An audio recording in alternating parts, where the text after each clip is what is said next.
After Donald Trump appeared to endorse Ron DeSantis' campaign for Florida governor last week, a handful of the biggest and most influential billionaires in Republican politics threw their support behind the three-term GOP congressman, upending the race in the nation's biggest swing state. The stable of billionaires and millionaires listed on DeSantis' finance leadership team, obtained by Politico, include casino magnate Sheldon Adelson, hedge fund heiress Rebecca Mercer, investment tycoon Foster Friess, and other donors who have funded the conservative Koch brothers network and President Trump's campaign.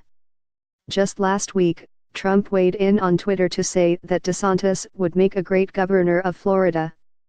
DeSantis has yet to formally announce his 2018 campaign for governor, but his intentions to seek the office became clear in May after he established a state political committee, called the Fund for Florida's Future, that's allowed to raise and spend unlimited soft money from corporate contributors. This sets DeSantis apart from the rest.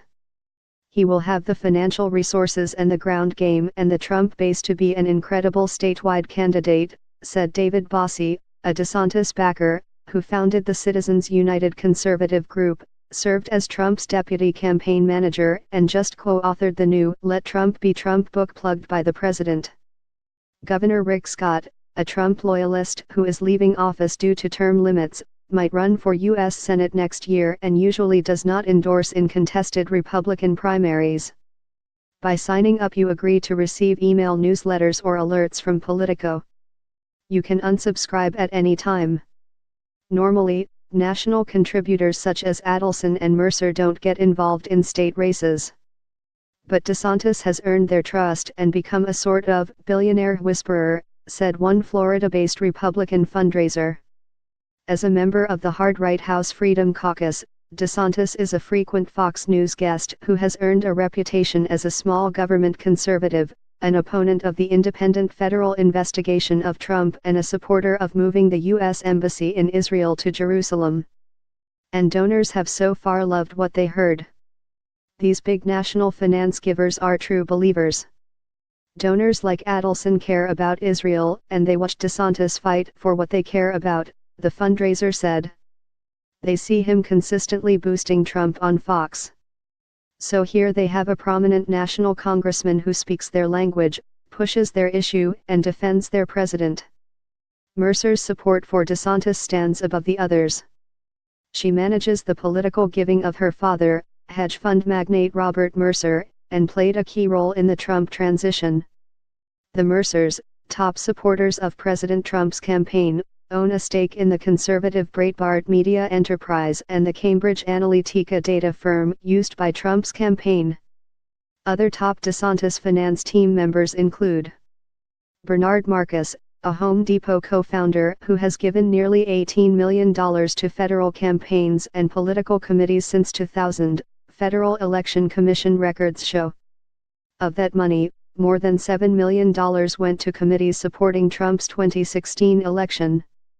Thomas Peter Fye, the founder of Interactive Brokers, one of the nation's electronic brokerage firms, Peter Fye contributed $366,200 in 2016 to two committees helping Trump's election, according to FEC records. Peter Fye, according to a Time report, was Florida's richest immigrant who supported Trump. Foster Friess, a Wyoming-based investor who has toyed with running for U.S. Senate in his home state after talking to Mercer and former Trump advisor Steve Bannon. Friess has given more than $4.3 million to federal campaigns and committees since 2000, with more than $2 million going to committees supporting Rick Santorum's presidential campaign in 2012. Friess also donated $100,000 to the Trump Victory PAC in 2016. David A. Siegel, the CEO of Westgate Resorts in Orlando, who contributed $30,000 last year to the Trump Victory Committee. Many expect the timeshare mogul could start playing more in state and national politics with Trump's election. Siegel last year said Trump's election was the greatest thing that's happened to me since I discovered sex. Siegel's wife, Jackie, said she once went on a few dates with Trump. One name conspicuously absent from DeSantis' list, Koch. None of the famed conservative brothers have signaled their support for him, though Siegel and other DeSantis backers such as Dallas investor Doug Deason are Koch network donors. In a sign of his rising national profile, DeSantis played golf with Charles Koch in June at a Koch network retreat in Colorado. Another prominent Florida Republican who is considering a bid for governor, State House Speaker Richard Corcoran, didn't get the same face time. While Trump's tweet supporting DeSantis put a damper on Corcoran's prospects, the list of top national donors supporting the congressman make it even tougher for the state legislative leader to run as the conservative alternative to the GOP frontrunner, Florida Agriculture Commissioner Adam Putnam. Though many of the big-name Republican donors who announced their support of DeSantis have yet to contribute to the congressman, his campaign-to-be is expecting their financial support in the beginning of the year to eat into the hefty fundraising advantage enjoyed by Putnam, who is widely perceived in Florida conservative circles as having a relatively weak right flank in a Republican primary. In a state as big as Florida, where a week's worth of saturation TV during next year's general election could cost as much as $3 million, cash is king.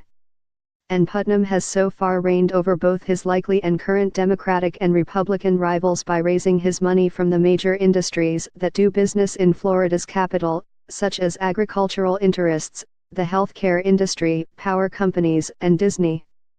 With Tallahassee's institutional GOP donors behind Putnam, a Republican candidate can only hope to match him with outside money or independent wealth, which was a key to Scott's success in his unexpected primary win in 2010.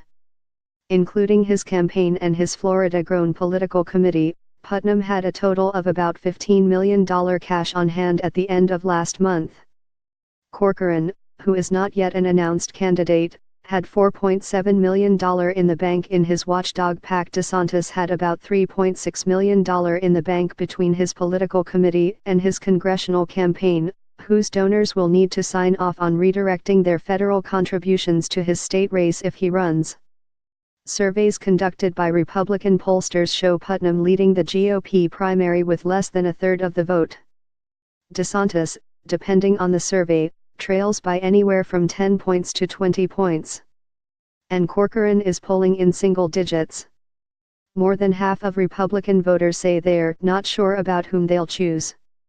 But 80 to 90% of them back President Trump, the polls show. Trump's deputy campaign manager, Bossie, said Trump's support for DeSantis and the backing of the top donors should help catch up to Putnam quickly.